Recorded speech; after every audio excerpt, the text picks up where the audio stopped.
and I know we always have a lot on the agenda. I have housekeeping I do first. Yep, I see President Peterson just joined us, so. Excellent. So I think we're all set. Great, thank you so much. So Brent, it's okay to go ahead live and recording. Awesome, thank you so much. So good morning, everybody. This is Deb Noodleman, part of your IBR program team. Such a pleasure to see all of you. We certainly hope you're staying safe and healthy and that you're enjoying the lovely weather this summer. We're happy to get started and as always have a packed agenda. So Josh, why don't I quickly do the housekeeping items and then I will turn it over to you, Administrator Johnson, to open the meeting. So a couple quick topics for me to cover. I realize most of you have been spending quite a while in these Zoom meetings, but I'm going to walk through them and make sure we're all on the same page. First of all, we do have closed captions in English and Spanish. The English closed captions are available within Zoom and YouTube. Users can follow this link to view both English and Spanish captions in a separate browser window. It's located at https://ibr.news/captions. Next slide. The way to access the closed captions, at the bottom middle of your screen, you should see a menu of options. If you can't see the menu, hover your mouse over the bottom middle of the screen, click on the CC icon and a separate window with the captions will appear. And just a few quick reminders today. We first and foremost are so grateful that all of you are with us and thank you for joining us today. We would appreciate if you join audio by either phone or computer, not both. We encourage panelists to please turn your video on and pleased to have our executive steering group members here with us on a virtual table today. Please keep your audio on mute when not speaking. Before speaking, please do state your name and affiliation to help attendees identify who is talking. If you experience any technical difficulties at all, please contact program staff at 360-329-6744. And for our public input, we also are so grateful to have you with us today. There will be an opportunity to provide brief public input later in the meeting. If you'd like to submit input after the meeting, we welcome your comments. We welcome your thoughts and input. Please submit them to info@interstatebridge.org with ESG Public Comment in the subject line. You can also call 1-888-503-6735 and state ESG Public Comment in your message. All right, so welcome everybody. And Greg, if we could go ahead with you for the welcome, context, and any program updates. Well, good morning, everyone. Once again, Greg Johnson, IBR Program Administrator. So I'd like to just let you know what we've been focusing on over the last month since we've met. So our internal team had a meeting to align ourselves and make sure that we are all rowing in the same direction. So we came up with an aggressive timeline to make sure that we are going to meet the expectations not only of this group and our advisory groups, but of the bi-state ledge and of the public. So we are looking at by early next spring of having an IBR solution on the table that will answer a number of the key questions that still are revolving around the program. For instance, the type of high capacity transit, how many lanes across the bridge? Will there be an interchange on Hayden Island directly, or will it come off of Marine Drive? Will the North Portland Harbor Bridge be replaced or retrofit? So those are some of the key questions that our team is focusing on. We're going to be digging into data, and we're going to be inviting your staff members via intergovernmental agreements to sit with us and help us parse through the data, help us drive the models that's going to inform us of the decisions that we have to make. So it's going to be a very busy time. We're going to be very transparent and make sure that everyone is following along with us with no surprises at the end. So we had a great conversation with a couple of members from the bi-state legislative group, and they want us to be more interactive with them. So we are setting an aggressive schedule. Starting in September, we will meet with them monthly to keep them up to date on all of the issues and data issues that are coming up. So they are brought along in real time of how we are reaching our decisions. So this is we think is a good thing. And once again, it leads to no surprises at the end. We've been having some very good conversations with the congressional offices, the staffers, to make sure that they are up to speed on where we're going and the things that we have to decide. So they know where we are at any time. We've put out video as well as some other printed material for their reference that places this program in context, not only locally and regionally, but nationally compared to other significant projects. We believe that this program stacks up well against any other program that is being looked at being funded nationally. So once again, a very robust and aggressive stance to with our congressional offices to make sure that they know that we are achieving alignment on numerous issues. We still have tough issues to go through, but we're getting a lot of head nodding in the right direction as to the direction we are going. So once again, our intergovernmental agreements with our partner agencies that will sit in, we are working through those things, and we hope by mid-August to have all of those intergovernmental agreements in place. So if those things do hit your desk, please react to them as quickly as possible so we can invite and have your staff embedded with our folks looking at how we're reaching our solutions. So one of the things today you're going to hear about, you've heard from us in the past about our focus on equity, and you've met our chief equity or our principal equity officer, Janelle Bell. Today you're going to meet our principal climate officer, Sarah Ogier. So we have a very focused look at how we are going to make this project a national example of how you do large infrastructure in a very green and in ways that are not harmful to the environment. So once again, she will be making a presentation. So these are things that we are focused on. And with that, Deb, I will turn it back to you. Really helpful updates. Thank you so much, Administrator Johnson, and welcome. So I'd like to just, as you will, kind of warm up the table and head once around really quickly for just a chance for each of you to say hello. And if you have updates, that would be lovely too. And I'd like to start, if I could, with WashDOT. Then I'll go to ODOT. Good morning, Roger Millar, Secretary of Transportation at WashDOT.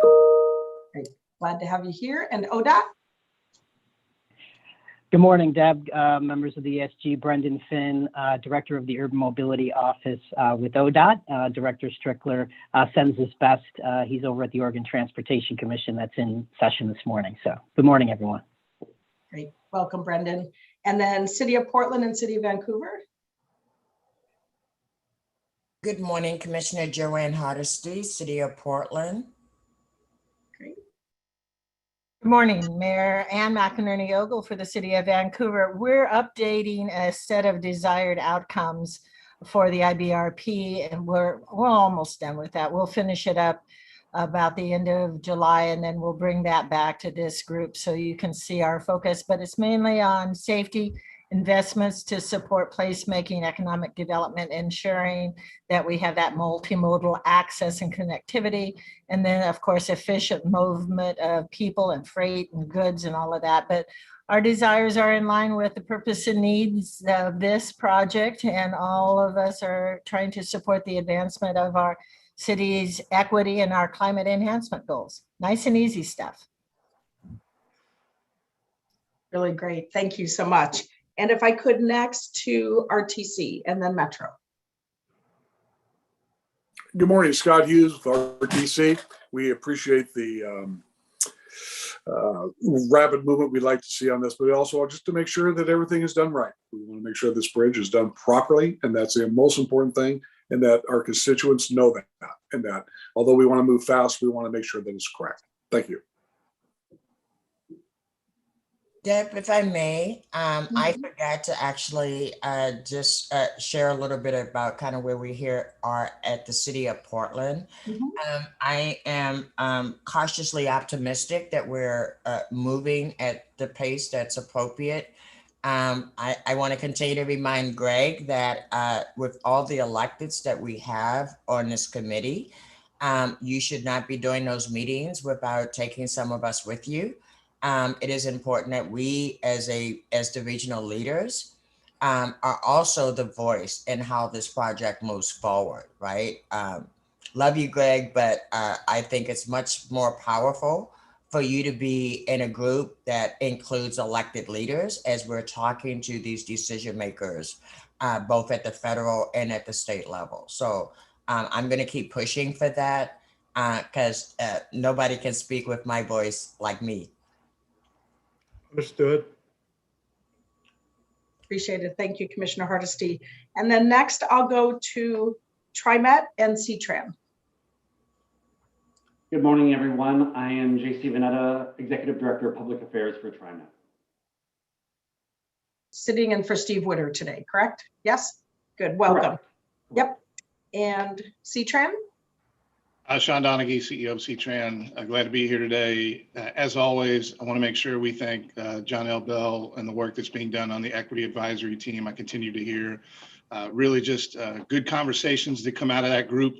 And I know our Deputy CEO is extremely proud to be able to serve with John L. On that team. So I thank you for that. I would just mirror what the mayor said, that we're continuing to manage our expectations via the purpose and need, and really best solutions and outcomes for the entire region, but specifically Southwest Washington residents, because that's who we represent. So we're going to continue to push forward with data-driven analysis that will help point us in the right direction to really sort of help everyone on both sides of the bridge have a successful project. And we're working those in conjunction with the great team at the City of Vancouver and RTC and the port. And we're just very happy to have all of them with us on the partnership. And of course, we appreciate our friends at TriMet. So always want to give a shout out to my buddy JC. So thanks for that. Much appreciated and welcome. And next on to the ports, Port of Portland and then Vancouver. Good morning, Kristen Leonard with the Port of Portland. Good morning, Juliana Marler, CEO with the Port of Vancouver. And if you haven't seen it yet, Juliana did a lovely piece on the IBR social media page that I happened to see last night. Really nicely done for the Port of Vancouver. So thank you for that. Everybody go take a look. And then I would love to hear from our CAG co-chairs and welcome you, if I could. Lynn Valenter. Good morning, Lynn Valenter, Washington Side co-chair of CAG, and just glad to be here. And if I may, also just very thankful for the continued active participation and engagement of the entire CAG. It's just really been so rewarding and meaningful. Thank you for that. And Ed Washington. You're on mute. You're on mute. You're on mute, Ed.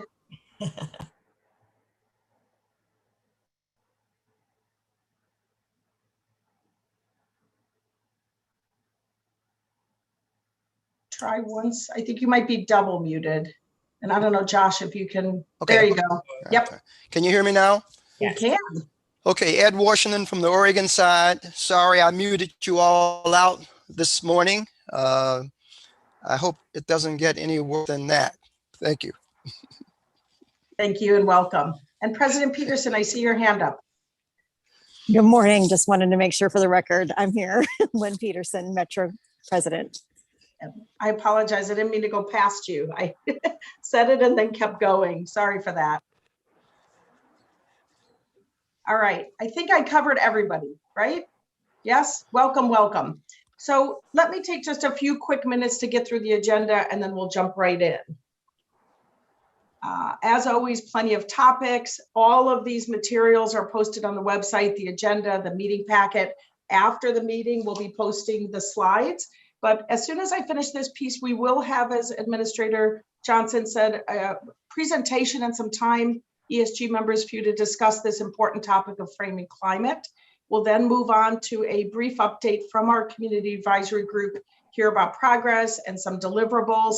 And then we'll spend a good chunk of the meeting on a topic called iterative progress towards the IBR solution, where we hope we'll be able to do a bit of where we've been, where we're at, and where we're going related to the substance and the technical work that's been going on, and the deep dives on a multitude of topics with a specific focus today on both screening criteria and the design option process. We really look forward to your engagement on that topic. We're early in the process, and your input is vital to doing it well and ensuring that we're meeting the interests of you and those that you represent. We'll then have space and opportunity for public input. We will then wrap up with some quick updates on the work that's been done, confirm upcoming meeting topics, next steps, and we'll adjourn no later than noon.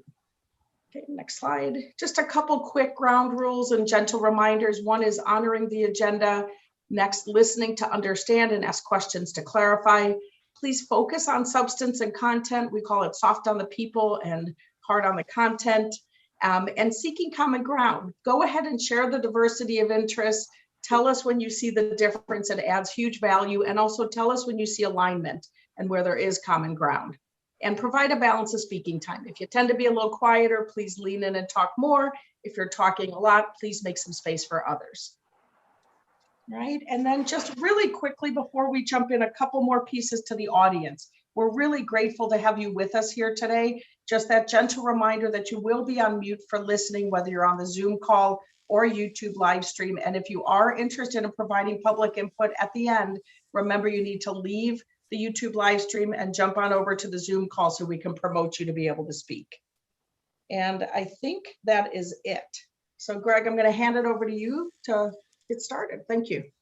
Okay, Deb, before we jump into the climate piece, I just wanted to comment on a question I received regarding public input.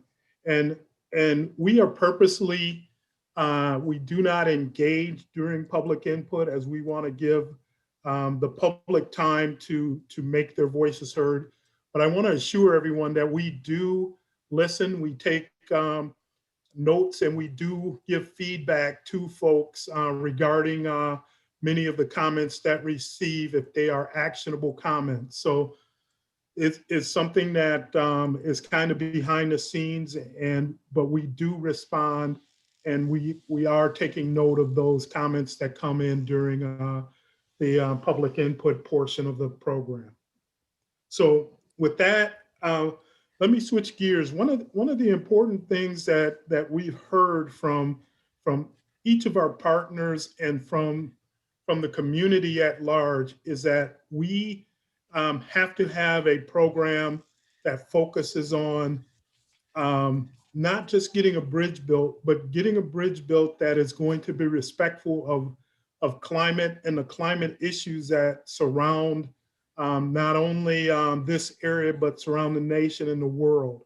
So one of the first things that we did as a team is that we brought on a principal climate officer that will help us look at best practices, both locally, regionally, nationally, and around the world, to see what are the best ways to build a project like this that is respectful of future greenhouse gas productions, that is respectful of the environment. And we are building over one of the most iconic rivers in the country. And we want to make sure that we are respectful of that and the number of concerns that go along with that. So with no further ado, I'd like to introduce to you Sarah Ojay, who is our Principal Climate Officer, and she'll walk you through some of the things that are being highlighted as far as climate and our program. So Sarah, the floor is yours. Oh, wonderful. Thank you, Greg. And it's a pleasure to be here to talk with you all today and share with you the work we've been doing and where we're headed as we integrate climate as a foundational component of this project. I'm going to tell you today about what we're calling our climate framework. I'll give you a little context in which we've developed that, talk about engagement opportunities and next steps moving forward, a little bit also about how we'll be applying this framework. And on the right, you'll see that, if you could go back just one more, I want to show that graphic. We'll talk more about that, but that's an icon that I'm using to summarize what we call our climate framework, and we'll walk through that as we move through the slides. Thank you. Starting off, I just want to acknowledge that climate is a priority for our partners and for the community. We heard quite a bit about that as we did community engagement, and feedback showed widespread support for an agreement that climate's an important priority. And I also want to acknowledge how much has happened in the last decade with local, state, and federal agencies recognizing the importance of climate and integrating that into policies and programs that you all run. So it is the context in which we do our work. Another foundational piece here is to think about the current condition of our facility for the Interstate Bridge Replacement Program and how the current condition presents challenges for climate and how we believe we can make a difference as we integrate climate into the design for the future corridor. And so the three major components for that current condition, it's kind of our problem statement really, is that we currently have limited capacity for low and no emission travel modes. That's the walking, rolling, and biking. We experience constrained transit options, so that's connections and limited service hours, some inefficient travel times on occasion, and that can deter users from choosing low emission transit options within the project travel path. And lastly, the slow travel times and congestion, idling vehicles contribute to that increasing greenhouse gas emissions. All of these are conditions we believe we can change and improve with our new designs. I also want to kind of another foundational component here is that, as Greg mentioned, equity is a key component of this program and climate is as well. And I want to acknowledge that we'll be looking at the climate and equity nexus. We don't want to advance climate in a vacuum. So we'll be looking at ways that there might be disproportionate impacts to communities of concern in the realm of climate, and also looking at making sure that any measures we propose to address climate don't present disproportionate impacts to communities of concern. And then we'll be looking at inclusivity for DBE firms. We really think there's an opportunity here to empower and bring in more disadvantaged small business firms. Yes, Commissioner Steve? I was just trying to figure out whose phone that was and to ask them to mute or turn it off. You know, it was mine. I'm so sorry. It's gone to voicemail. It's gone. And now you'll just have me and hopefully no one else. Thank you for your patience, your audio patience. And so that's so important to be in not only doing climate inequity independently, but also looking for that integrated viewpoint as well. And next slide, please. Now I'm going to really introduce to you the framework. So there's IBR climate considerations. And a lot of times we think a lot about the climate impacts. I want to remind you that we'll also be looking at climate resiliency. We're building infrastructure for the future for generations to come, and we want it to be resilient in the face of a changing climate. So we'll be looking at climate impacts and climate resiliency across the board. That's for all the transportation options we'll be considering and the design features, as well as the construction methods, means, materials, and then the operations and maintenance of those facilities. So that's the big construct. Again, we developed this graphical interpretation on the right, which portrays it as 4 petals. The transportation, minimizing climate impacts for transportation in the upper left, construction, upper right, operations and maintenance in the lower right, and then climate resilience combined in that 4th petal on the lower left. And it's not done in a vacuum. We'll be looking at that equity nexus, as I mentioned, and we may also be looking at offsets in places where there's some unavoidable impacts. So this in total is a kind of a quick overview of what that framework is. And I like to use this icon to remind people, to summarize. In summary, this is what our framework is. Now I'll move some more detail. We can walk through each of those petals. I'll tell you a little more about what we hope to do within each of those. And this one I'll probably spend the most time on. I think this is where many of you and many of the members of our communities are focused. And that's the transportation design and the options we'll present in the ultimate project and how those create climate impacts, or we can minimize those climate impacts. So we'll be looking to minimize traffic and vehicle-based emissions in this program.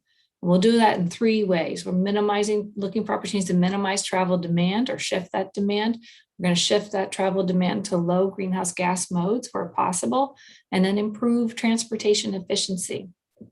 Diving into a little more detail under minimizing travel demand, I want to call out that first bullet where we're going to look at all the opportunities we have as we're designing this infrastructure so that it can be designed in a way that supports communities that have high access to opportunity. And I'm talking about walkable communities. In some cases, people call that a complete communities or 15-minute communities. So where people can walk to the things they need to make their lives whole. So in the way that we're investing in all this infrastructure, when are those opportunities that we can design in such a way that supports that type of community and land use, and then ultimately community behavior that reduces climate impacts. We'll be also looking at demand management in that area as well. And then in terms of shifting travel demand to low greenhouse gas modes, that of course includes high capacity transit, which we're evaluating, and then creating and improving accessibility for people who walk, bike, and roll. And then we'll also be looking at designing the infrastructure in such a way to accommodate high efficiency vehicles. And that's the charging, there may be charging opportunities and other considerations. And then, of course, we'll always be open to the prospect of what future transportation modes there might be and that would be low greenhouse gas options too. We're also looking to improve transportation efficiency, as I mentioned, in that 3rd category. That would include items such as reducing congestion, designing for traffic smoothing, potentially using tools such as intelligent transportation system, which I think many of you are familiar with, ITS, and the ways in which with technology we can improve transportation efficiency. So we will be integrating those. We can move to the next slide, which is our 2nd petal, and that's our construction process. So we'll be looking for ways to reduce project construction-based emissions. And so that might be low E, and I just use the letter E. We're talking about energy and emissions in both in these cases here. So low energy and low emission construction methods and materials, low energy and emission construction equipment and vehicles. We'll also be looking at local manufacturers and sourcing material locally in order to reduce transport. That's another way to limit our impact. And then we'll be evaluating a 0 waste goal for demolition. That's the construction component. And then the 3rd one is maintenance and operations. We'll be looking to minimize emissions associated with ongoing maintenance and operations of all the facilities in the design in the project area. That would include things such as the life cycle cost analysis for materials and design selection. So we could reduce maintenance intervals if we have a more enduring product. We can prioritize that durability in our material selection. We'll be evaluating renewable power supply, and of course, including high efficiency lighting and looking at electric vehicle maintenance fleets, among other things. The next petal. And now this is offsets. This is the last component of minimizing climate impacts. When we have unavoidable emissions, we will be evaluating offset programs. So that might be carbon offsets for construction or carbon offsets for ongoing operations.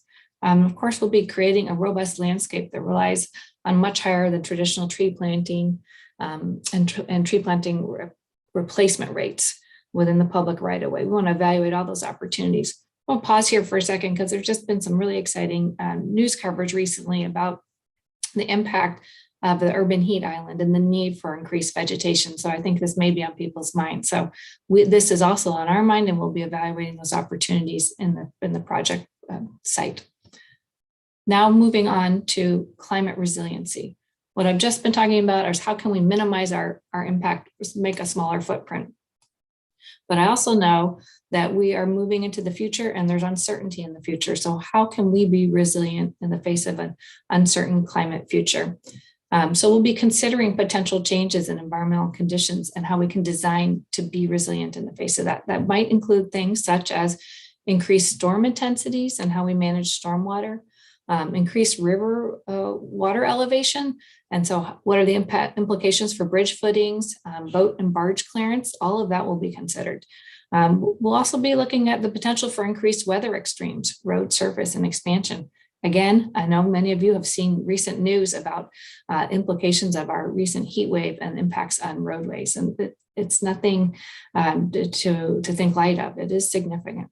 And then plant survival, as I talked about, adding vegetation, but we need plants that can be resilient in the face of pretty dramatic climate conditions. So those are the environmental changes. The next slide was talking more about development and behavioral changes. So we will also be thinking about how will future climate conditions impact the growth and population centers that we're designing this facility to serve. And this list here is just a kind of brainstorm set of ideas. We're really looking to hear more from you as well about which of these measures or issues are of a significant importance to you. So whether your region might be growing as a result of climate refugees, if we're going to see some change in development pattern as we see increased flooding in some areas, the increased fire and smoke is also changing our behavior in this region. And then might we see changes in work patterns in light of this changing climate? How might that affect the commute patterns we would see? And then as our climate changes and we see change in seasonal production, say for agricultural product, does that change our traffic patterns as well? These are just some example ideas. We'd love to hear more from you if some of these resonate for you. You're seeing how it's changing your planning, or if there's other topics in this arena.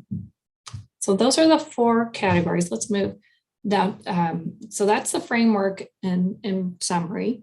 We had a meeting with your staff, which I'm so thankful for the input they provided.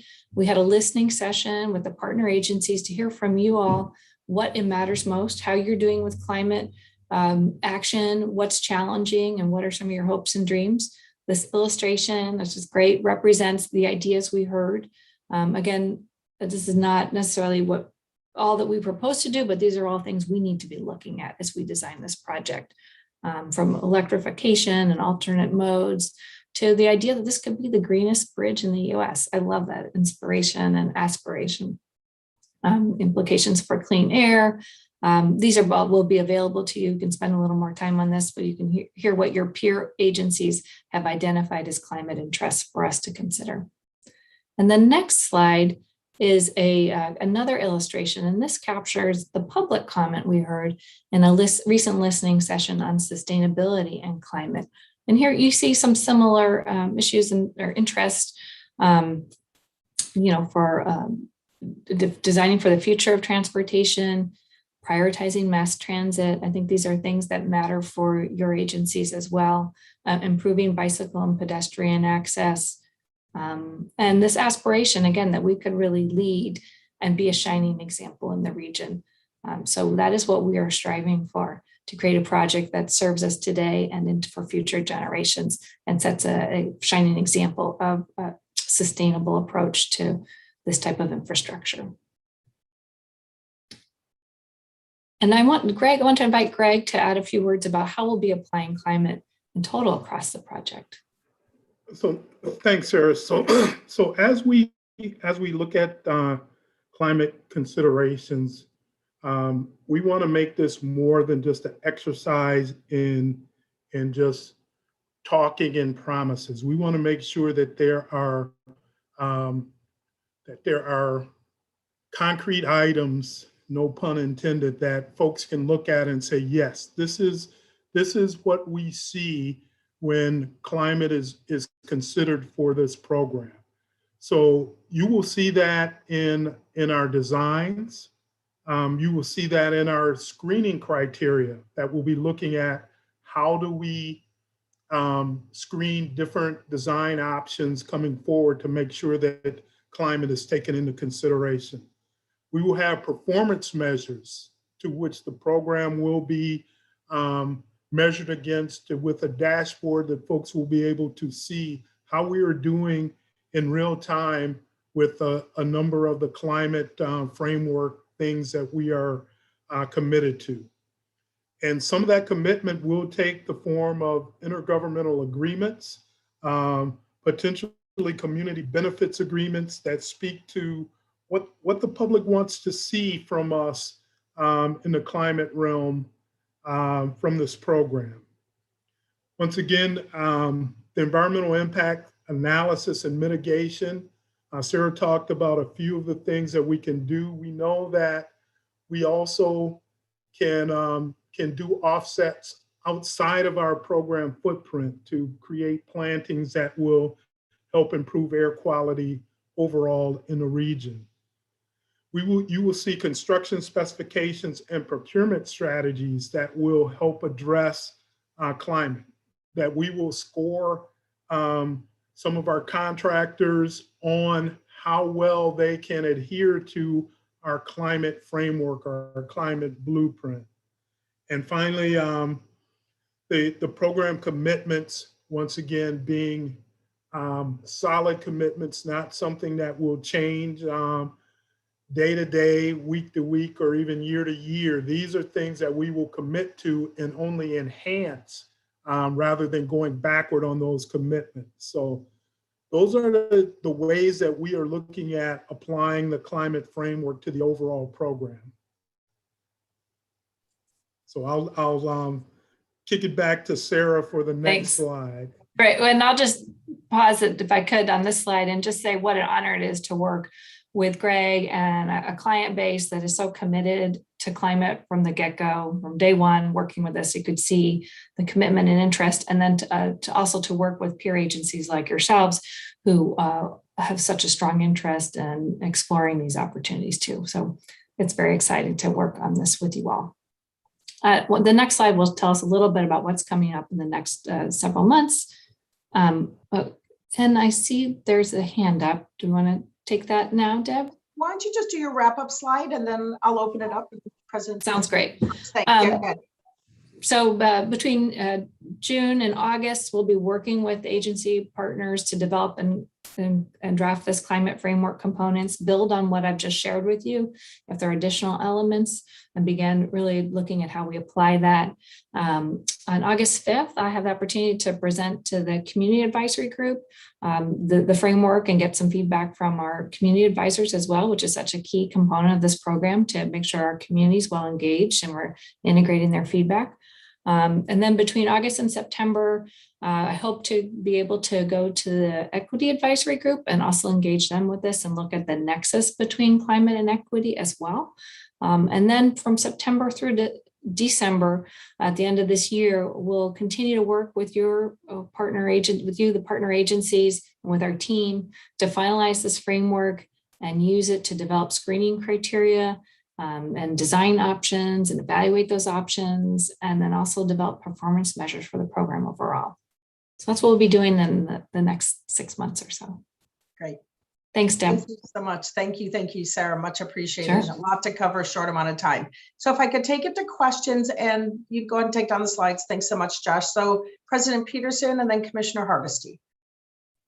Thanks so much. I just want to say it's an amazing set of goals and things they're going to be looking at. And so I want to say I'm much appreciative, but I do want to dig into one piece that's missing. And really, I say all this because there's short-term goals of building this project, and then there's the long-term goals that the region has both on the Vancouver and the Oregon side.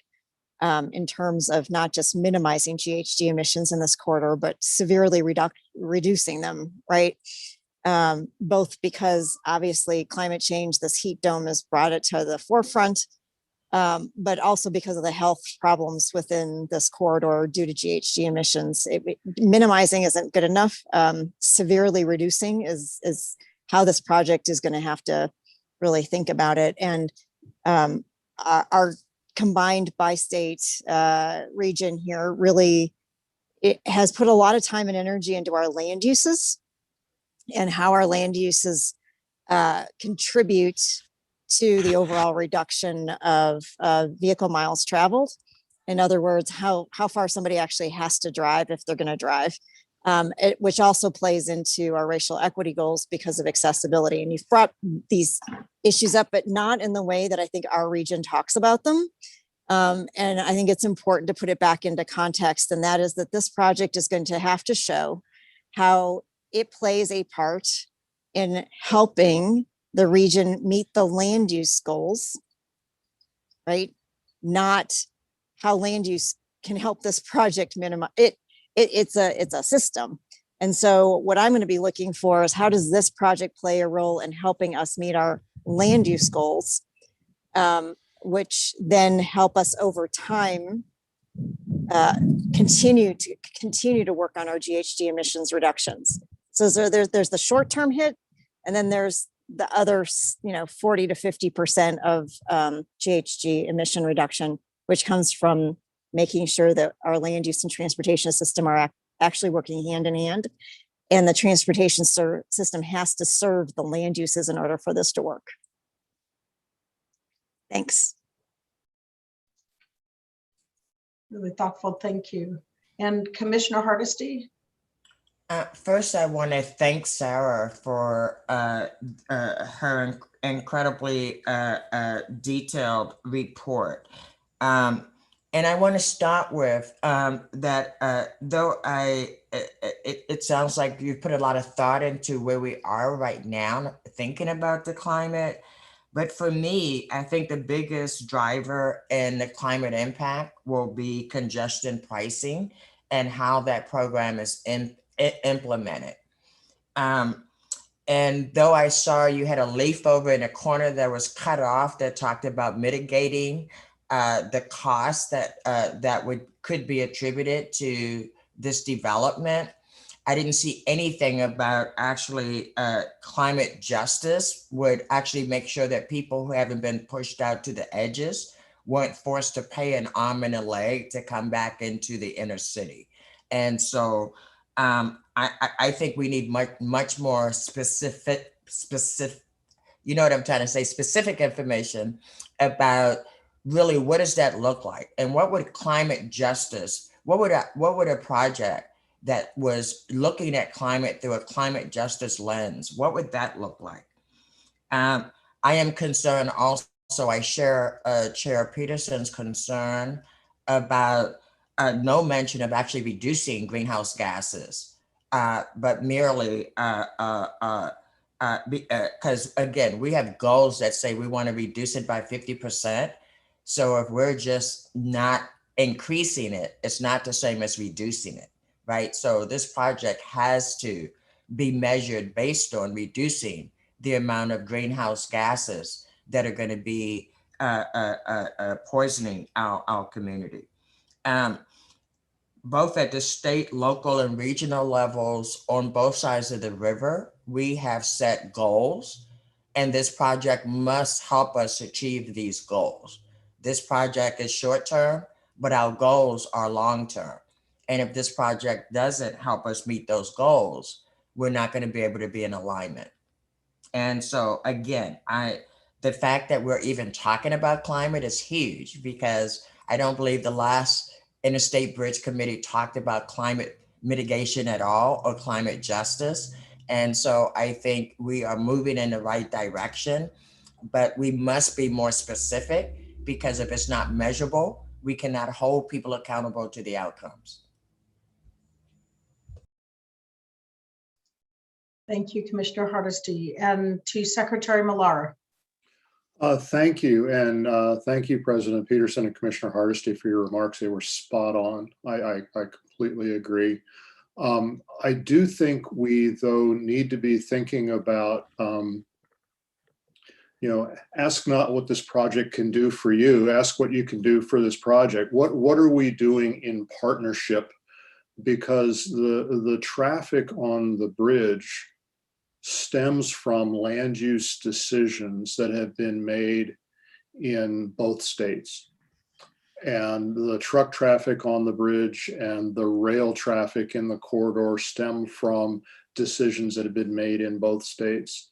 And solutions like congestion pricing, which I am a fan of, are regional solutions. They're not project-specific solutions. So I think we need to be thinking as partners about what are all of our roles in making this happen. What can we put on the bridge in terms of requirements and expectations? And what can we take on as partners to work with the bridge investment that is going to be sensitive to climate change and sensitive to equity issues? But we're not going to solve all those issues just in the context of the scope of this project. So what's happening at the city, what's happening in Clark County, what's happening in the ports to complement and advantage this project? Because we can do a whole bunch of stuff on the the VMT reduction, but if we're continuing to have zoning ordinances and codes in place that promote or at least condone sprawl and auto-dependent land use forms, we're still going to have this problem. So I'm hoping that while we load up Greg and his team, that we all assume a part of this burden ourselves and talk about and implement this as a package. Thank you. Thank you for the remarks, everyone, and to Mayor McInerney Ogle. Thank you. And thank you, Sarah. That was a lovely report. I was particularly drawn to that zero waste on demolition. So we have a few quarries over here that are very, very deep, and maybe a little of that concrete can go inside. But Roger, you're spot on with that comment. We absolutely support all of this, and I appreciate the program's framework as integrating the climate piece into the design decisions. But it also helps our city commitment because we want to become carbon neutral. And this helps us develop all of those strategies to address climate issues within our city that can complement the project. Thank you very much. And Juliana Marler, Port of Vancouver. Thank you. And thank you very much, Sarah. That was a great report out. And we too are working in partnership with the city and are working towards our climate action plan. So this is all incredibly important to us. And one thing I noticed, and maybe just food for thought, just looking at the presentation, I think about, what can we do to support the reduction of vehicle miles traveled and individual trips. And I think freight mobility can be a significant component of that. I see the large freight, but I also think about, if I look in my neighborhood and how many people would have individually had to go to a store to get their groceries, to get their different needs, when they could have a single vehicle, and ideally an electric vehicle or truck or van that could come and deliver it to the neighborhood. I think that freight mobility could help support even a shift in lifestyle where you have a need to have that vehicle that will take you, various places where you can have it potentially delivered to your home. So just food for thought. I think, freight mobility as a whole is very important, but also supporting the reduction in the need that individual trips that folks might need to take. Thank you, Juliana. And then just pausing, I just also want to see if Greg or Sarah, anything else in wrap up on this topic. Really thoughtful. This is a great brain trust, this group. Yes. Well, these are great comments, and and we are a work in progress. We're listening, we're taking a lot of input, and we are, Sarah is reaching out to her contacts, both regionally and nationally, to look at how we answer some of the questions that you guys have put on the table for us. So we're not done by any means, and we will be coming back on a regular basis and updating you on how the framework is coming into play, how those performance measures, how those screening criteria, how those things are fitting into the program. So this is, we're at on the first few steps of a lengthy journey as far as climate in relation to the IBR program. Yeah, and Deb, if I may, I'm sitting in for Brendan, who's sitting in for Chris. Brendan had to step away to the OTC. He'll be back shortly, but I definitely want to thank Sarah for her involvement in the program and the work she's doing. It's very exciting and hopefully cutting edge, I believe. And comments of the members here today fully supports that we do see a need for a regional shift. And I think and hope that this program can be a catalyst for that. We can definitely do our part, but I definitely agree with Secretary Millar's comments that there is opportunity for a force multiplier here as we all pitch in. So I'm excited about where we're headed. Yes, Deb. Yes, yes. Ed Washington here. Can you hear me? Yes. Yep. Go ahead, Ed. I'd just like to make a quick comment. I'm sorry, I got knocked off of my computer, some kind of explosion, but it took my computer down, but the lights are on in the house, thank goodness. But I just wanted to say to Sharon, thank you very much for your presentation. But I would like to add that, I think when we get presentations on climate, and this is not a criticism, we talk about it in a way that really is directed toward us and those of us here and what our needs are.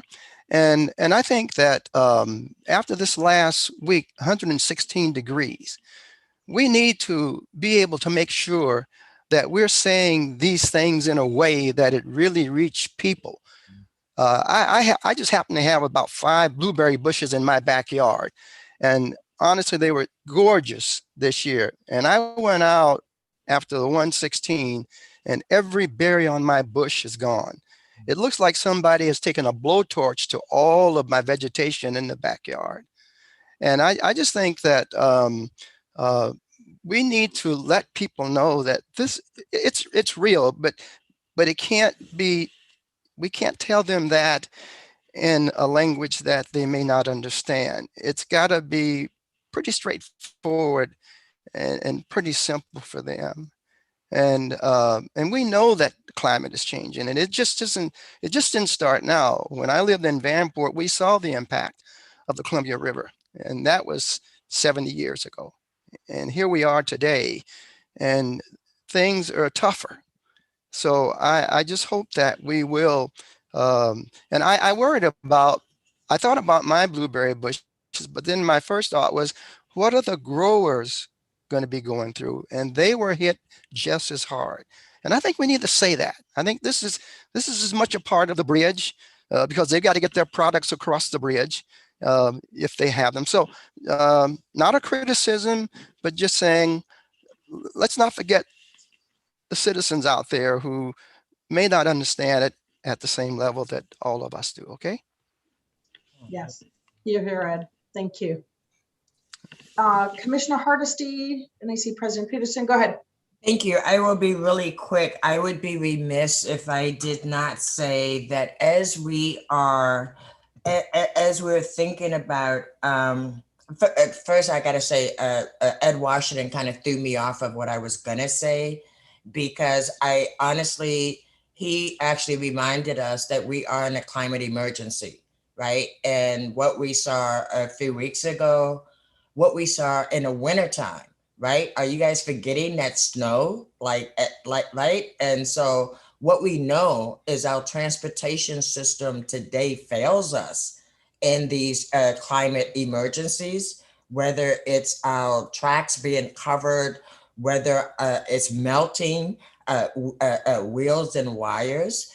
And so I think that Mr. Washington brought up a point that as we continue to develop this climate justice vision around this project, that we have to highlight the sense of urgency around this. I love the fact that we're talking about how can you make a bridge that's green?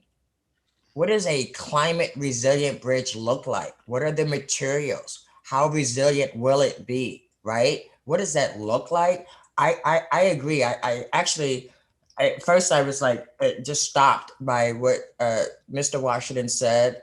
But now I'm like, I'm back to the pictures that Sarah showed us about what is possible if we're really leaning into the future that we want to build.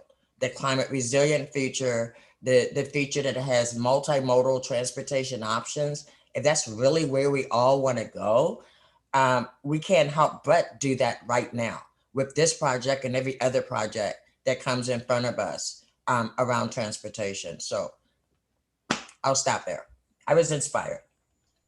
Appreciate it. Thank you. And President Peterson.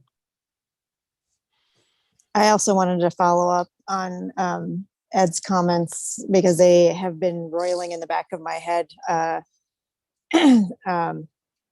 I guess I would just challenge us all to start thinking about what kind of design elements that we need to start bringing into the region for pedestrians and bicyclists and those trying to access transit around this project, because we can't just leave them out in the sun for the length of this bridge. We can't just not think about ways to make sure that we are allowing for people to be able to still move while it's extremely hot or extremely cold out.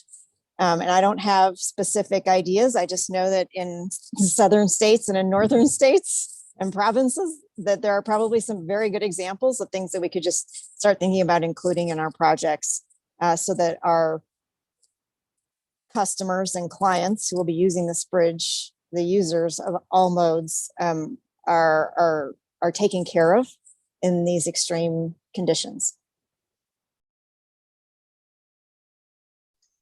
Appreciate it. Thank you, President Peterson. And I'm not seeing other hands at this time. I have to say, Administrator Johnson, every time we build a topic like this, I want to leave another hour or so. It's very thoughtful. It's complicated. It's really powerful, the words you're all speaking. And thank you. So I think we do need to. Can I just say thank you? Sarah, and I didn't get to give you a chance. Yes, go ahead. Thank you, and I really appreciate the valuable insight and comments, and look forward to following up on some of those with you, your agency, your staff, and particularly like the idea of exploring how we can help you with your climate action plans and how this project might tie into that, as well as with your land use planning. And really appreciate the emphasis you've all given on the current climate conditions we're experiencing and the challenges, and how to make this communicate not just to leadership like yourself, but all of our residents and those individuals experiencing some of the climate injustices as well. So look forward to working with you on it. Thank you for the feedback, and thank you all for the time today. Thank you. Well done. Thank you so much, Sarah. So we are going to need to move on, and we're ready for our next topic. And this one is led by our co-chairs. So we have a Community Advisory Group Progress Report. And I believe Co-Chair Valentin, you're kicking us off, yes? That's the plan. Thank you very much. Although it's a bit difficult to follow Sarah with the excitement. And I also want to underline that President Peterson's comments about once we move from the theory to the practice, let's make sure this works. And that's kind of where our committee is. We're anxious to get into the design work. But with that, let me brief on the progress since our last meeting. If I could get the next slide, please. So CAG has reached consensus on the community values and priorities. That document was routed to you, but I want to just summarize the process that was used to get to reaching consensus. So a draft was developed using feedback from community engagement activities, including those listed below. And then prior to the meeting where it was initially discussed, a draft document was sent to the CAG for their review. At the April 28th meeting, CAG took some time to really allow for deep and more thoughtful conversation. We had smaller breakout. We had an opportunity for each individual to weigh in and share their comments with regard to the draft community value and priority document. So we did all of that, and then we said, so what do we think about our draft that we received before coming? And unsurprisingly, as a group, we wanted to incorporate the feedback that we had just been very thoughtfully invited to and gave. So next slide, please. So then, and I think this is indicative of the program in general, in that there's a path and progress, but we need to be able to take time where people differ or want to be more reflective or more inclusive to allow for that. And I think the program kind of exemplified this within the process. So CAG asked if we could revise the draft and bring it back at the next meeting, and the communications team revised it using the comments and breakout session notes, and then a subcommittee of volunteers of CAG with equal state representation reviewed and updated it, and then brought it back to CAG at the June 3rd meeting. We had, again, good, thoughtful, robust discussion, and then the community values and priorities document was adopted as presented. With that, I'm going to invite my co-chair, Mr. Washington, to talk about the content of the community values and priorities document.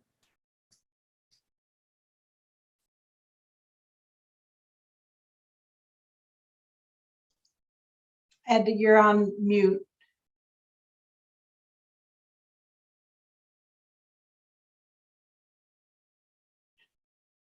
Try once more. You got it last time. And Josh, you can't see if he's muted on our end, can you? There you go. Okay. Yes, yes. All right. Okay. Community values and priorities will be used to develop screening criteria and performance measure. Past transportation projects have caused some harm to communities of concern, and the program should, am I at the right place? I hope. Should center equity and avoid further harm to communities and individuals. Equity is both an outcome as well as a process. And there's a strong correlation between transportation and climate. The program should advance opportunities to reduce impacts from and improve resiliency to global climate change. And transit and active transportation facilities must reflect the need for all ages and abilities and remove barriers, including languages, to access and ensure availability of transportation charge. I'm sorry, I'm just a little bit lost this morning. You're actually, no, Ed, you're totally on it. I think you're just doing a high level, and Josh will just move the slides along. Folks, what we did was we just excerpted, no worries, Ed, we just excerpted out some of the clauses from the document. And so I think because these words aren't quite matching. Yeah, you're speaking to the context. Thank you. Okay. I think that's all I can say this morning. It's after losing my computer here, and then my yard man just showed up and asked me where the sprinklers for the yard. So my apologies. It's just a little bit. It's a mess. But that's all I have to say. And I think one day we'll get to be back in a room together where we don't have all these other things going on. That's for sure.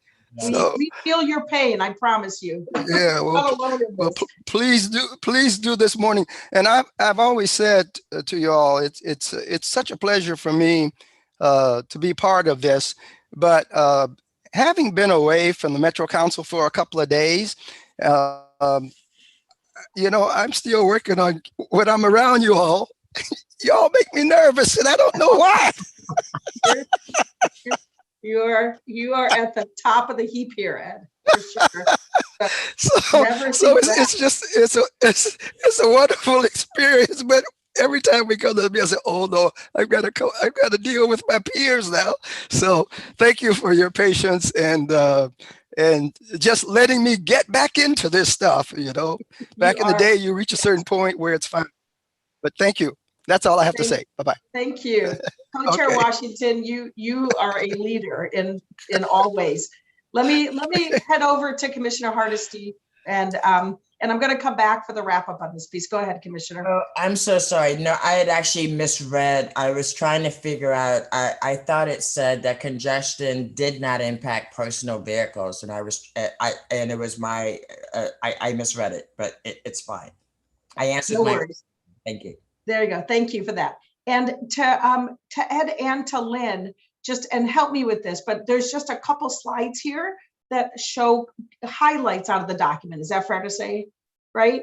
Absolutely. Yeah. Some of the clauses are actually combined and some are highlighted. The text is actually lifted directly from the document itself, but everyone should have received the full document in their packet. So this was just a high level. But if you would like to proceed to the next slide, excuse me if I may, Deb, I did have one question on Sure. the previous slide, please. Okay. On this one, go ahead. Yeah, so DBE is a federal designation for contracting. And so I'm curious as to why you use the term DBE rather than actually, Black, Indigenous, and other contractors of color, because that has not been an effective venue through a DBE process for Black and Brown contractors to obtain contracts. So I don't want words to limit our opportunities to get the most diverse contracting force we could possibly get. Okay. So I can speak to that briefly. We will be utilizing federal dollars in this. So the baseline minimum that we will be held to will be the US DOT DBE program. So we have to respect that we are getting federal dollars, but we are trying to exceed and go beyond those base goals to reach where the community wants to be in this space. So we're using that as a baseline to start from, but more things will come.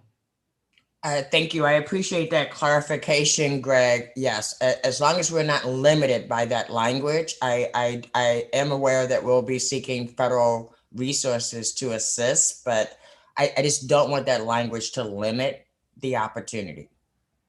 Yep, understood. Got that. Thank you. And Lynn, let me take Secretary Millar, then I'll come back to you. So go ahead.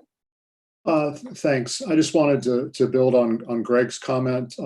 One of the things we have to be really careful about is the case law in the Ninth Circuit and other places. We have aggressive goals in this area, and as an agency, the Washington State DOT strives to be an anti-racist organization, and we're doing a lot in this contracting space.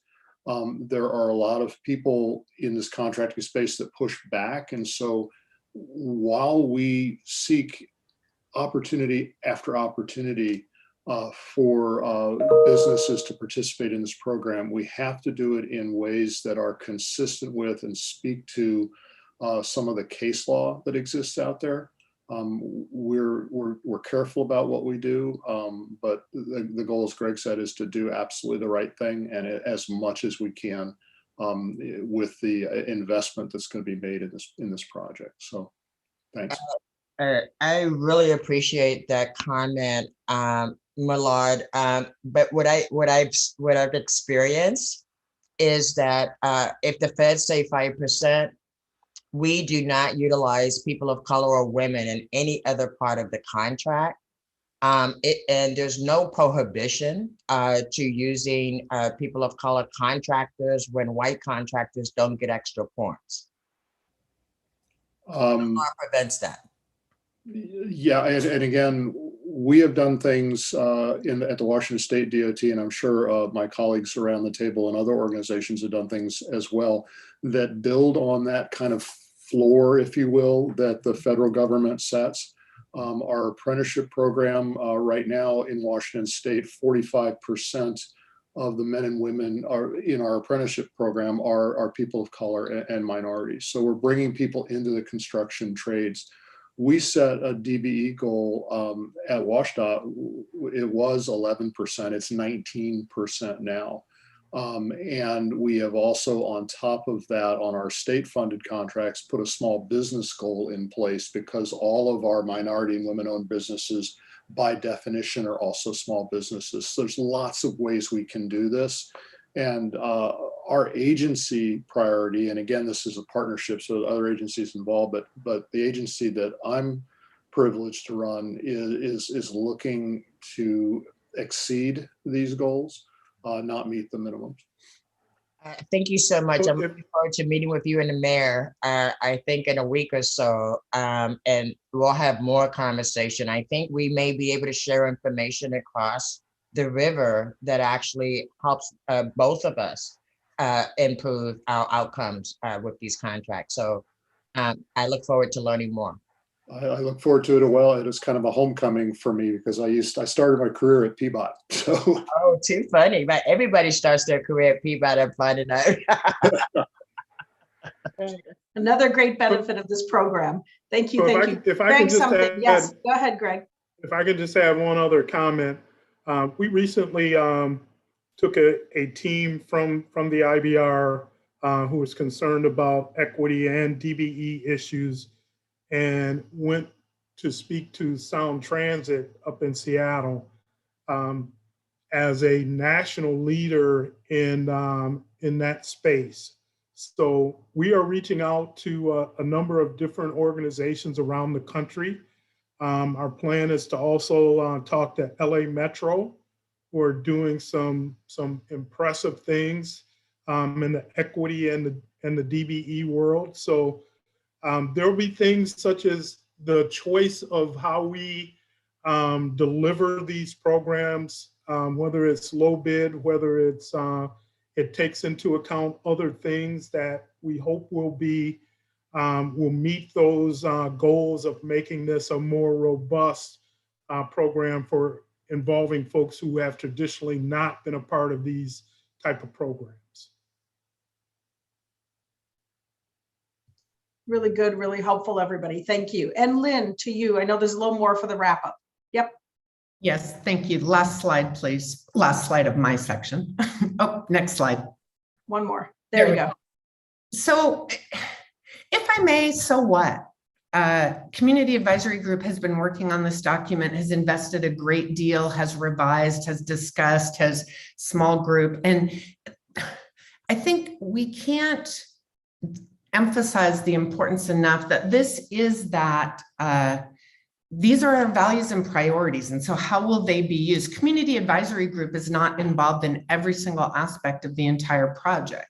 And so this document is a concrete deliverable that will be looked to and considered as the program outcomes are shaped. So it centers equity, it improves resilience to climate change.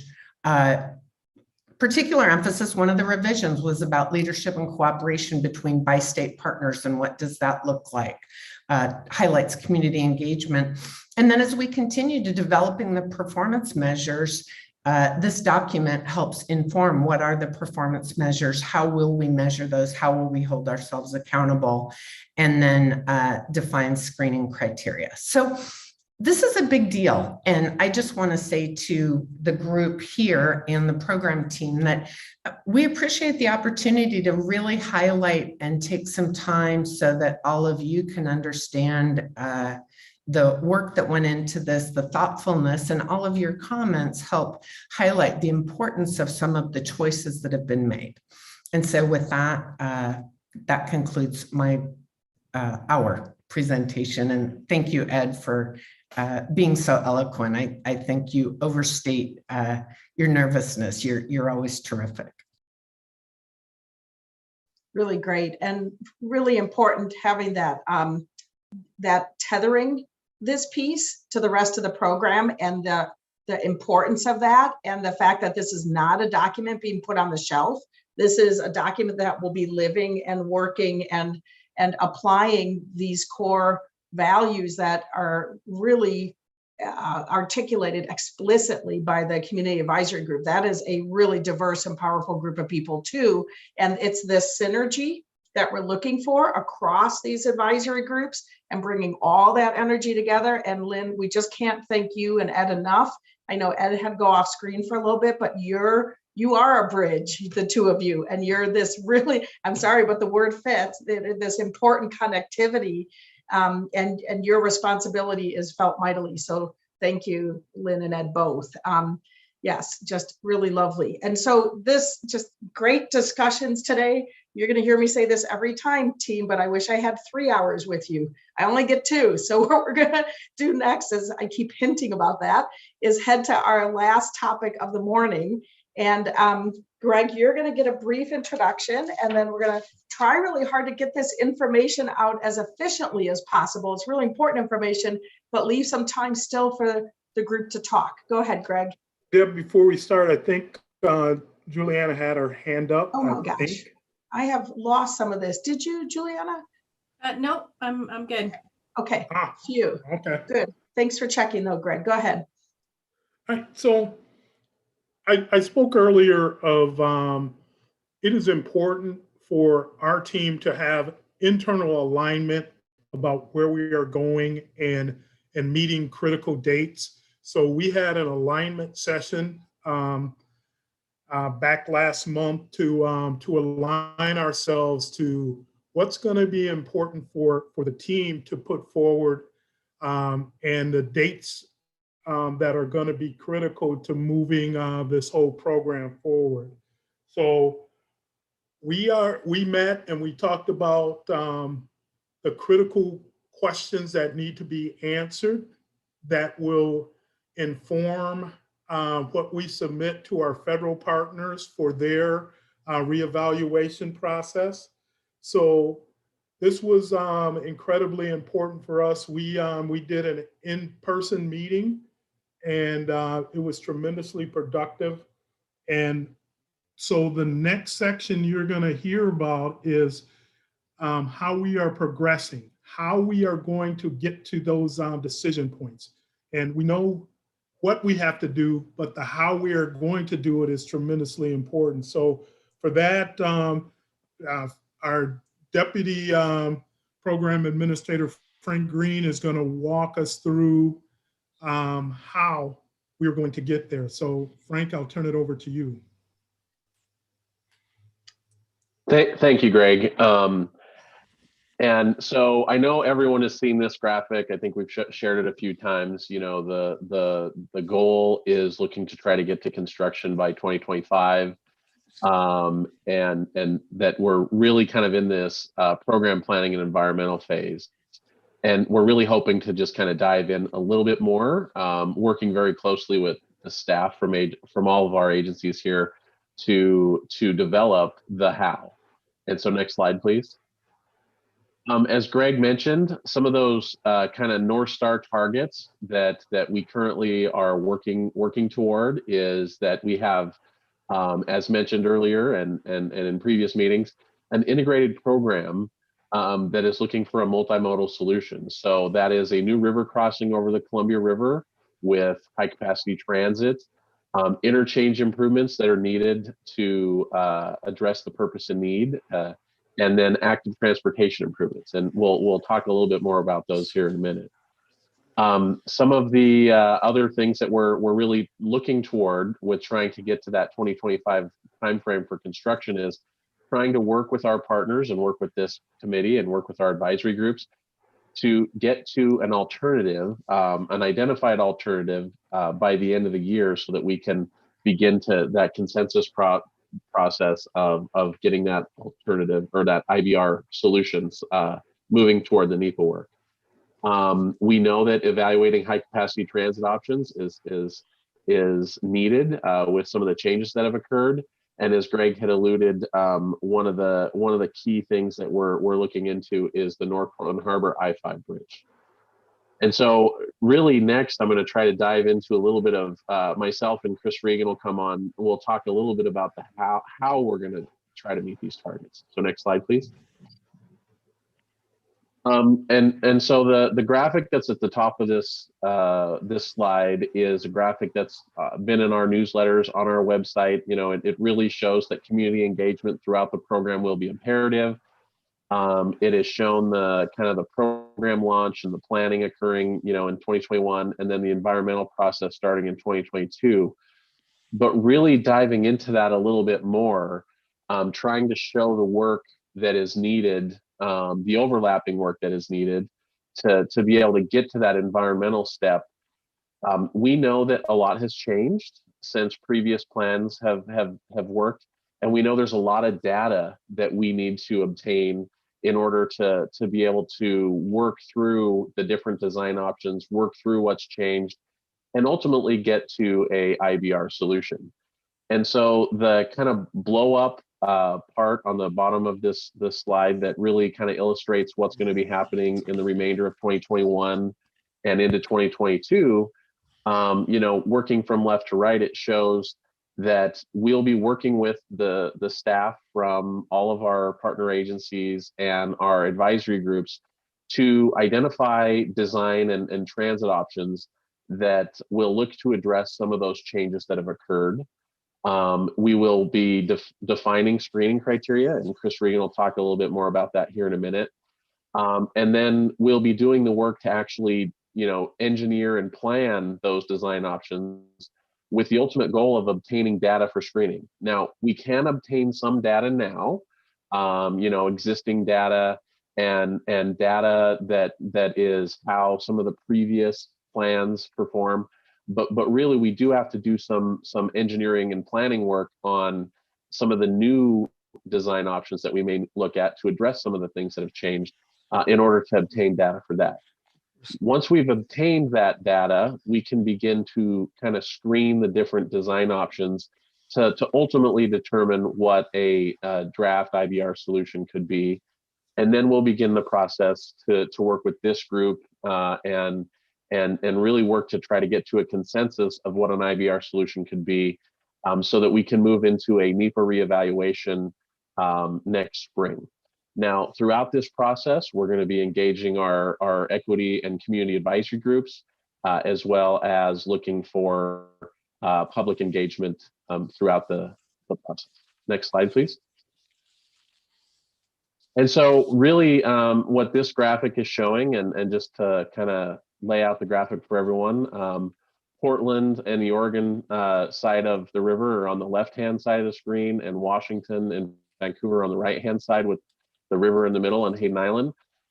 We know that to get to an IBR solution, we have to look at design options and what has changed for several aspects of the program. You know, the replacement bridge is the key piece that goes over the Columbia River, and we know that there's going to be a lot of discussion about height, type of bridge. We know we've been asked about number of lanes and the discussion about tolling and how that may be integrated into the program. But we also know, as we're looking at a multimodal approach, we will be analyzing transit options.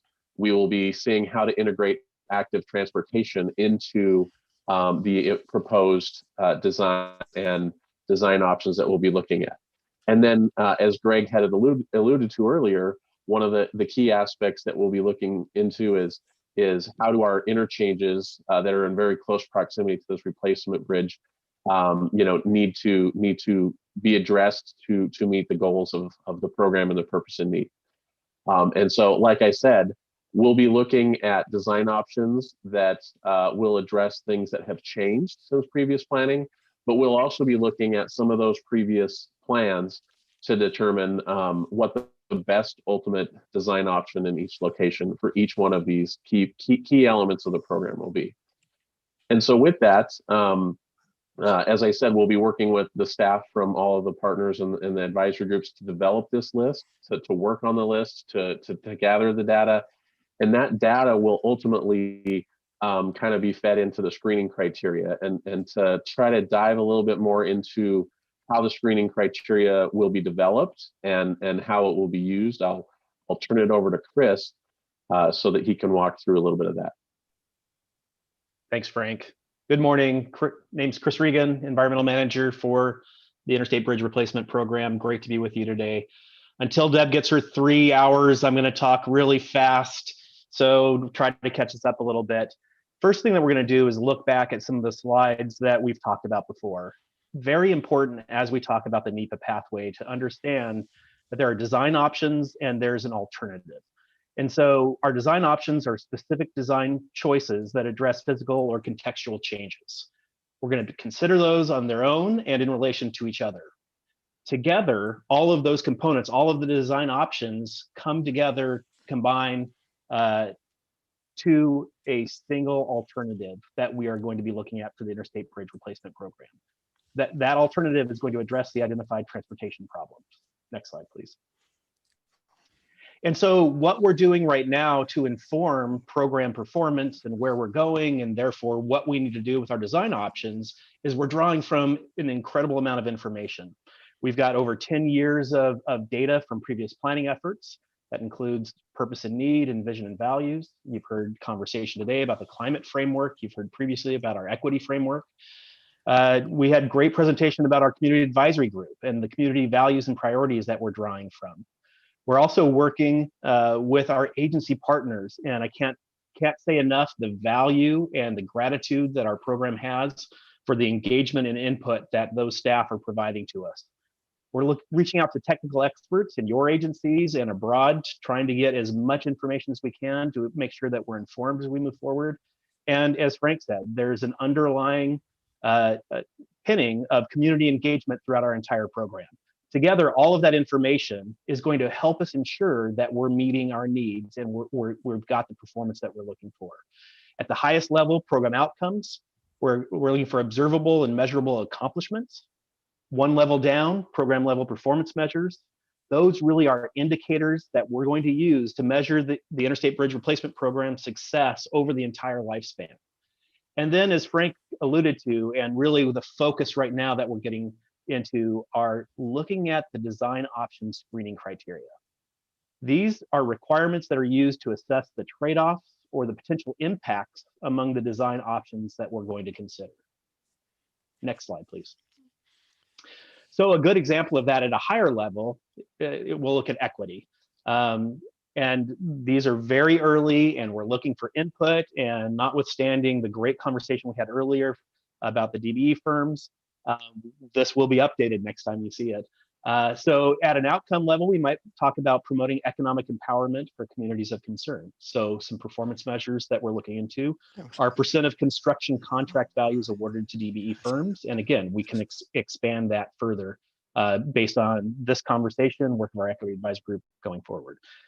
Another example at a lower level, outcome for climate, reducing greenhouse gas emissions by converting more single occupancy vehicle trips to transit. So screening criteria specifically for that we can look at and try to do trade-offs with design is projected reduction in percent of vehicular trips or traffic on I-5 and projected increase in transit ridership. These are just examples, and we're going to continue to work to build these and apply these as we move forward. Next slide, please. So what does that look like? Right now, the IBR program is busy developing design options and coming up with our screening. So on the left-hand side, we're working from our prior solution, and there are specific design options throughout the entire program area. We're working with our program partners and within the program to identify changes to physical, environmental, and contextual issues within that program area. From that, we will develop design options to address the changes. And we're diving in, trying to look at what data do we have, what data do we need, and what is the analysis that we are going to use to evaluate those design options. All of that information gets, and we're also engaging our advisory groups and the community, and can't state the importance enough of the importance to hear the diversity and the differences in the perspective out there, to feed them together to move us forward. And that's where we go to the right-hand side, the little funnel shape. We're going to get all of this information and develop different design options, and then we will screen them. We'll see which best fits the outcomes we're looking for to come up with one option to feed back into the overall program solution that we're trying to get to. Throughout that process, then, we're going to be sharing with our partners and with the executive steering group for a general agreement in principle. Did we get it? Are we headed the right direction? Are we focused on the right things? Does this fit with where we're trying to go? And we're going to narrow those design options for every single change that we've identified to a single solution. Together, that compilation becomes the IBR solution. Next slide, please. So some examples of baseline data that we have, and again, we've got baseline data in troves. There's a great amount of information that we're working with our project partners. We're looking at the validity. We're looking at how we should update it. We're looking at whether or not there's more data out there. This is the data that we are going to use to feed into the tools that we need to look at to assess design options, that we're going to apply to screening criteria, and we're going to move forward. Next slide, please. Currently, our program has developed 7 categories of screening criteria. We're looking at equity, climate, efficient movement of people and goods, environment and community health, cost, constructability, and structural criteria. All of these are focus areas for us, and it's important to realize, again, at that level of design option, it's really oftentimes those screening criteria are most useful when they identify the differences between the design options, so that we can compare and contrast and figure out which one best meets our needs. Those decisions are going to be selected based on the trade-offs that are differentiated among the screening criteria. Next slide, please.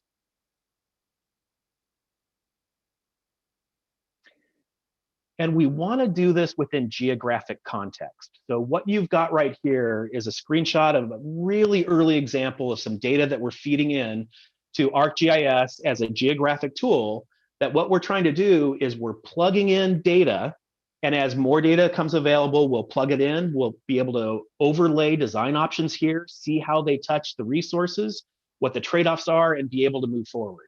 Really important to recognize this is a very early screenshot. Does not reflect the IBR solution. It's the design is going to be updated as the design options are determined.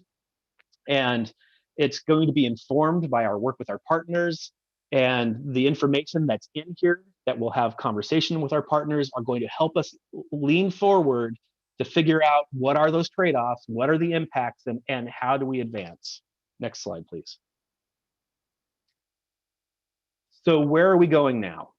We're going to continue to develop and refine screening criteria and associated metrics to evaluate the magnitude of impacts and benefits, develop those design options to address changes or provide other improvements.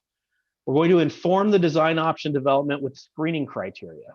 And that's going to be an iterative process to refine options and elaborate the key trade-offs to help us recognize how well are we meeting program outcomes, and what do we need to do to address changes that have occurred within the program area. We're going to evaluate those design options using the screening criteria, and we're going to identify that single IBR solution that will be advanced into the NEPA reevaluation. Next slide, please. Our general approach moving forward, we're working on screening criteria summer 2021 with our program and partners to identify, develop those options and criteria. In fall, we're going to bring this back to our executive steering group to review the draft design options, screening criteria to help finalize prior to the screening process. And our performance measures and commitments, we're going to continue to work from now throughout our entire program to identify, compile those performance measures, ensure that we're getting to our program outcomes, that we're identifying the commitments we need to ensure we're there. And as we move forward, 2022 to 2025, establish those program commitments and clear metrics to hold the program accountable on the performance measures during construction and operation. that's what I have, Deb. Thank you. Thank you, Chris. Let me jump in for a sec here for a couple of things. So I know there was a lot of information that we just put in front of you, and the key today was to get the information out there. This process is ongoing. There's, as Frank showed at the beginning and Chris just talked about, there's building blocks, and there's a lot of work to be done throughout the end of this year, and then coming towards you with the final product early next year. During this phase, there will be a number of interim check-ins with all of you. And so I want to make sure that people understand today was a pressure point to make sure we got this information out. The next thing I wanted to do, if it's okay, is President Peterson, you dropped a message in the chat. And if you don't mind, I'd like to call on you first. And Josh, can you go back 2 slides to the ordering that right in here? And I just want to see, to be supportive of your concerns and the fact that you've expressed your concerns a number of times on behalf of Metro. If you would just try to help us a bit with what you think is not working and why. I mean, I want to open the door, and not open the door, keep the door wide open. No, much appreciated. I think, yeah, I don't think that any of the elements are off track or off the rails. Okay, so I just want to be clear. I think the elements are being discussed in the wrong order, and it's going to be very confusing and create a potential issue around trust if screening criteria are developed after design options. Screening criteria should be first, and a complete and utter policy discussion around those screening criteria, what we're trying to achieve and what that gets us on our purpose and need, right? And then have a discussion about the design options. And right now it feels like design options are being created internally and not through community engagement or with community or with even the ESG. And then after potentially decisions are made about what folks like internal to the project, then screening criteria will be developed. And how do we know that that screening criteria is actually meeting the bigger goals? Or if it's, see what I'm trying to get at? There's a trust issue here that we're going to inherently run up against. And then when we have these community engagement committees that are about to be proposed and how they work within this process, we're going to increase the amount of potential lack of trust. And so I just want to make sure that we are all aware that trust is built on getting this right in the right order and not getting ahead of ourselves with the design options. Design options are based on community engagement, and how we weigh them is based on the screening criteria. And we can't get ahead of ourselves on the design options. Thanks. So Deb, if I can speak to that issue. So we are in a finite time period that we have. And we also recognize that there are a finite set of solutions to cross this river. We know that there are a finite set of solutions for high capacity transit. So what we are doing is drawing fat lines on paper. We are not designing a final design option, but we know that there are certain options that can work, and we are putting those up front to say, okay, look at this and do the iterative process of saying, okay, now tell us where it fails or where this does not meet, and let's go back and refine it. We are not limiting design options. We're not limiting the ability of folks to give input to these design options, but we cannot have this be a process that waits on one thing, or we'll never get this done, because this will be an iterative process of putting things forward, folks looking at the screening criteria that says, yeah, this fits or it doesn't, then we're going to kick it back to the designers to get more specific to address those screening criteria issues. And If new options are developed from what we hear, those will be put on the table. So we're not going to skip a step, but we cannot be inefficient in our processes in getting these options out and developed. So I understand your concerns. I understand the trust issue. Believe me, I understand the trust issue. And we are going to work to be as transparent as possible as we are developing options. Your staff will be embedded with us as we are developing these options. This is not going to be done in a smoke-filled back room. It will have all of the partner staffs via IGAs to come in and help us as we are looking at options and screening criteria. Great, and I know, thank you for that, Administrator Johnson. I know President Peterson needs to be off screen, and if you don't mind, Lynn, not all the audience can see your comments, and you're saying looking forward to digging in on this with you, Greg. Thanks, and thank you for the iteration concept. So thank you both, and thank you. I'd like to go to Commissioner Hardesty now. Thank you. That was an interesting conversation. I appreciated Chair Peterson bringing it up because I shared her concern. But I also understand that there's like 100 moving parts that are moving all at the same time. Having said that, I had put my hand up during the presentation because as we're gathering data, I think it was slide 45 that was talking about the different data systems that you were using to collect data to inform this work moving forward.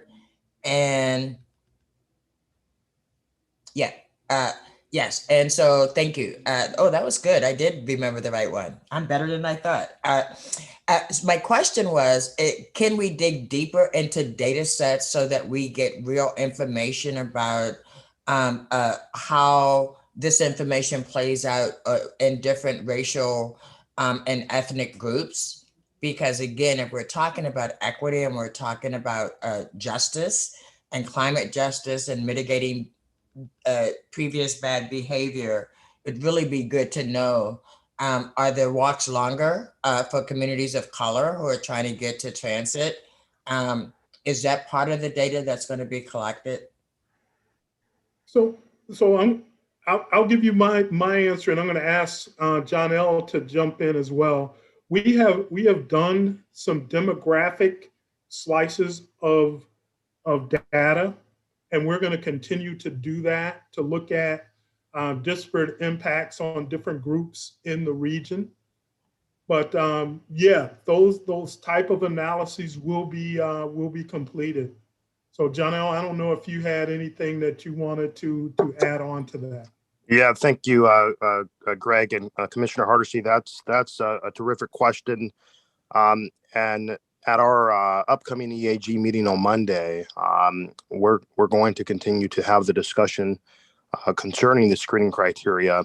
And one of the things, as you indicate, that we're looking closely at is the demographic analysis relative to our definition. So certainly on communities of color, certainly with respect to low-income communities, so on and so forth. What we really are trying to decipher is how our diverse community experience this project corridor, yes, such that as we're starting to make screening decisions, we can advance options that create equitable outcomes for those communities. And so we are looking closely at a whole host of data, and we've been in close contact with members of your staff at Peabody around that as well. Excellent, excellent. Yeah, I just want to make sure that we are using racial data to inform equitable outcomes. And I guess the last thing I wanted to say is that I'm really excited about thinking through the high capacity transit solutions. If this project makes it more attractive for people to use other modes of transit, that also will be a win-win for us as a region. And so I'm really interested in seeing how that plays out as we continue to move this work forward. So I will just say very good job on all three of these areas today. And I feel much more informed than I did prior to arrival. Always appreciate hearing that. Thank you. So ESG members, normally this is when I would head once around the virtual table and ask each of you for any other reflections or comments, thoughts. And Josh, if you put those questions up for me for a sec, we had this nice image of kind of taking a deep dive at the core values. How does this resonate for you? Are we hitting the marks for you? Is it credible? Is it working for you as partners? And how do we make sure we're utilizing best practices from around the region? And I'm not seeing that I'm going to have time because I have to get to public comment and I'll need to wrap up.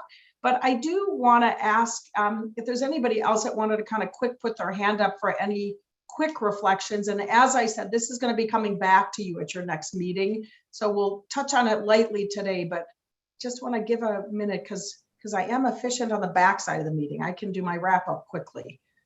And I'll pause in case there's anybody else that wants to weigh in.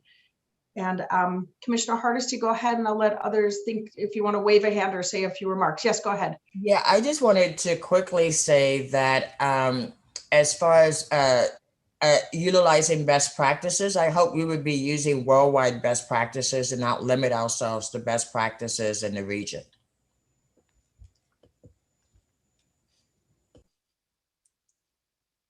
I went on mute for a sec. I was saying yes to being big and bold and looking for best practices from anywhere that we can apply. Good. And Mayor McInerney Ogle, I might in a minute ask you to say what you dropped in the chat just because others can't see it, but I'll first call on Kristen Leonard. Go ahead. Just real quick, a couple things. Of course, we're really anxious to get more of the detail on the criteria as it's fleshed out and the sub-criteria and whatnot. One of the things that I would hope we consider is that there be a moment mid-process to confirm that the original criteria does not overlook important information and values, so that we do kind of a check-in with one another as we do a deeper dive. I think one of the other just ideas, proposals that we would like to put on the table is applying our screening criteria to the current locally preferred alternative as a measure to kind of test, are there any gaps, blind spots, elements that we're missing? And we use that as an opportunity to test our criteria together with our various partners, and maybe to start to build trust as to whether this is the right process and they're the right criteria to move forward. So those were just a couple ideas we wanted to put on the table. So if I can jump in on the last of your points, Kristen, the comparing our criteria to the LPA that was developed under the Columbia River crossing. We've talked about that. We've had that request come to us. We're still evaluating the efficacy of doing that. That is a lot of effort for something that we know we are not going to build. So we can have some more offline conversations, but once again, we want to make sure we are making efficient use of time and dollars. And I don't know if that gets us closer to anywhere of what this new IBR solution is going to be and what it's going to do. And we very much appreciate the eyes to time and resources, but also recognize that we don't want to go so far down the road with screening criteria only to find that there could have been a better approach if we had done a little test run on a proposal. So we put it out there, and it's this is going to be a lot of work, and so we respect the need for keeping the resource and time tight. Understood, and we have not closed the door on that, but it's something that the team needs to look more depth in what type of resources it's going to take to do that for something that we know will never get built that way. So, but we hear it, and we're still looking at it and how we can accommodate that. Thank you. All right, thank you both, and welcome back, Brendan Finn. We see you. We know there's an Oregon Transportation Commission meeting today, so people are bouncing back and forth. Understood. And Mayor McInerney-Ogle, just if you want to just go ahead and verbalize, yeah. Thank you, Deb. And Greg, yes, we absolutely know the complexities of this project, and we need the efficiency in time and resources. It does seem a little ambitious in the scheduling, and we know you're taking that into consideration with all these ideas and issues.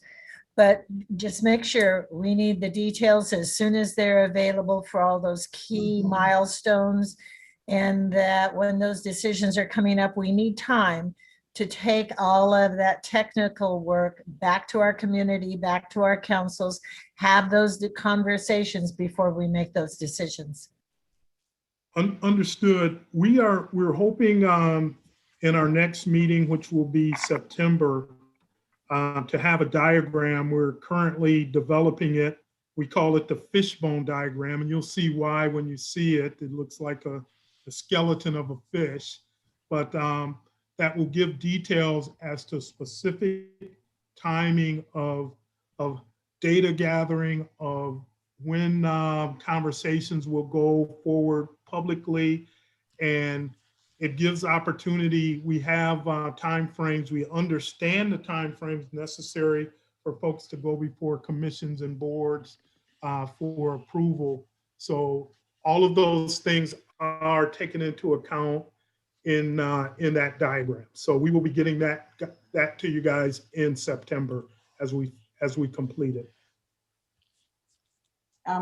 Thank you, and thank you. And I would like to also mention from a process perspective that we have an interest with these interim check-ins with you. We want to make sure that the direction resonates, that it's credible, that it's making sense. We don't want to wait till the end and go for one big yes or no. So I call them agreements in principle.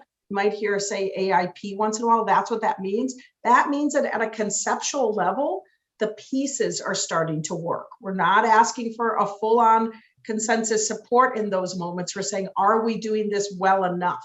Are we heading sufficiently in the direction? I can't thank you enough, President Peterson, when you push back now instead of down the road saying we can't live with this. You're doing it right by speaking up. So everybody keep taking that approach. That's what the program needs. So we make this right for people. I am in my danger zone of not getting to public input, but I think I might still, do I still have hands up? I somehow lost, I don't see them. Josh, it says I have 2 hands up, but I can't see them on the screen. Oh, maybe it's because we're ready for the public input. Is it those hands? Yes, okay. So here's what I want to do. I'm going to really quickly introduce the public input, and then we'll go back to Greg for the wrap up. And as I said, all these important topics today are ongoing, so we'll be coming back to all of you with them. I think I have some slides I need though, and I don't see them on the screen. Okay, there we go. Thanks. We're doing kind of 3 things at once here. So I have to read these to make sure that anybody that can't necessarily see them can hear them too. So if you've joined by Zoom, click your raise hand. If you've joined by phone, press *9 to raise your hand. The facilitator will call on participants. That's me. You'll receive an unmute request. Please accept it. If you're commenting by phone, dial *6 to unmute. And then please provide your name and affiliation as you begin to speak. Attendees will be allocated up to 2 minutes for public comment, and we will have to cut you off at 2 minutes to manage equally for the time. If we do have to do that and you've not had a chance to speak, you can still provide comments after the meeting. Next slide. To submit after the meeting, you fill out a comment form on the program website or email comments to info@interstatebridge.org with ESG Public Comment and the subject line. Call 888-503-6735 and state ESG Public Comment in your message. All written comments must be received prior to 48 hours in advance of each upcoming meeting in order to be distributed to ESG members. Comments received after that point will be distributed to members in advance of their next meeting. All comments are posted on the IBR website. Please know, public, we always send the comments to your ESG members.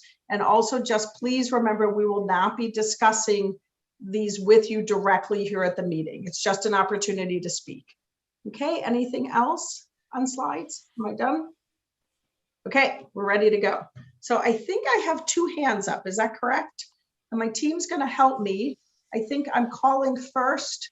Where's the top of my list? David Rowe. If you could unmute and introduce yourself, we'll give you up to 2 minutes. Yes, I'm David Rowe. I live in Battleground. I'm a commuter from Battleground to Lake Oswego. My question is, has anyone at IBR had a conversation with the railroads? The railroads I'm talking about is Eric Temple of the Vancouver to Battleground Railroad, Burlington Northern, Santa Fe, and Union Pacific. Those 3 are our corridors that goes to the fastest growing areas in Clark County, which is Ridgefield, La Center, Camas, Washougal, including Battleground. So a public-private partnership for regional rail that is electrified would be the very efficient and fastest way to move people throughout our county.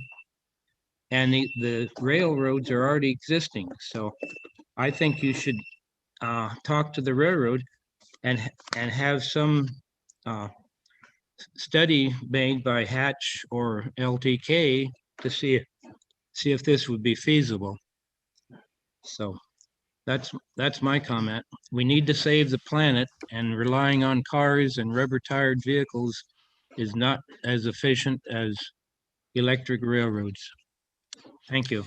Thank you, Mr. Rowe. Thank you so much for being with us today. And thank you to all of our audience that's with us. Next up is Dan Packard. Mr. Packard, if you could go ahead and introduce yourself.